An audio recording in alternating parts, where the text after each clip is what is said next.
Soyons ensemble. L'émergence de la RDC est en cours.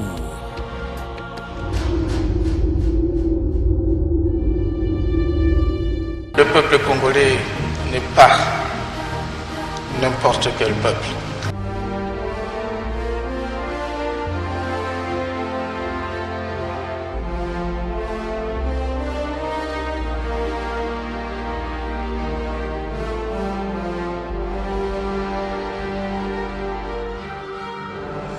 Certains acteurs de l'opposition sont hésitants par rapport au dialogue.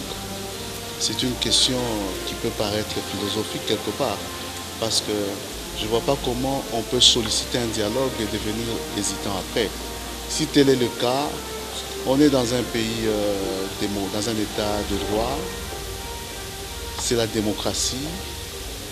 L'essentiel, c'est de savoir que le président de la République, qui est le garant de l'unité, le garant du bon fonctionnement des institutions, qui est l'initiateur de ces concertations, a toujours été ouvert au dialogue depuis sa prise de pouvoir le 26 janvier 2001 jusqu'à ces jours. Souvenez-vous du dialogue intercongolais, souvenez-vous de Massiré et tout ce qu'on a connu comme négociation jusqu'à ces jours. L'essentiel, c'est le fait qu'au niveau du leadership, au niveau du président de la République, il est foncièrement pour les dialogues.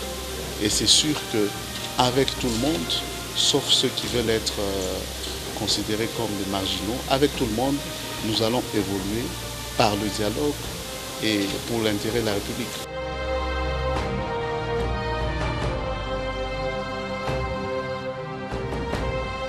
Nous soutenons les dialogues parce que nous sommes un mouvement politique, un parti politique qui croit que le dialogue est le meilleur lubrifiant politique pour pouvoir régler les problèmes de la société. Pour nous, il n'y a pas de préalable parce que, comme vous le savez, notre devise, partout où on parlera du Congo, nous répondrons au président.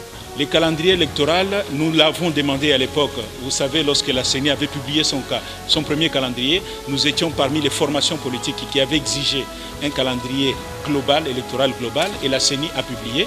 Mais aujourd'hui, il est vrai que lorsqu'on considère les défis que nous avons devant nous, il est important qu'on puisse se mettre autour d'une table pour parler justement de ce calendrier global.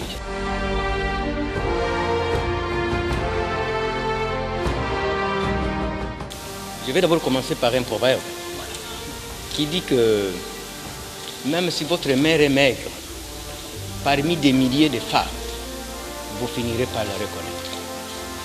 Ça signifie que sur la carte de l'Afrique, mon premier regard le matin, c'est sur la République démocratique du Congo.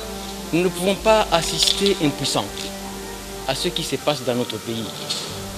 Parce que je vais citer ici Houphouët-Boigny qui dit qu'il préfère l'injustice au désordre.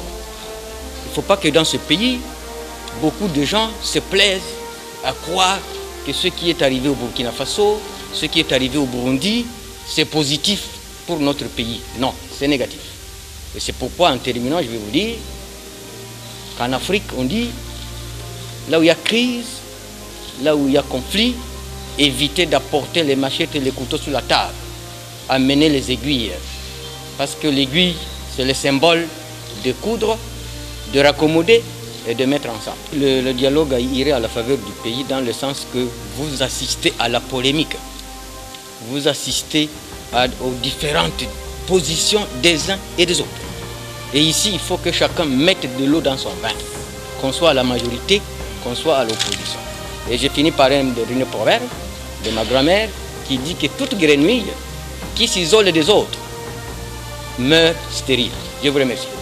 Ma main a toujours été et reste tendue. Soyons ensemble. L'émergence de la RDC est en cours.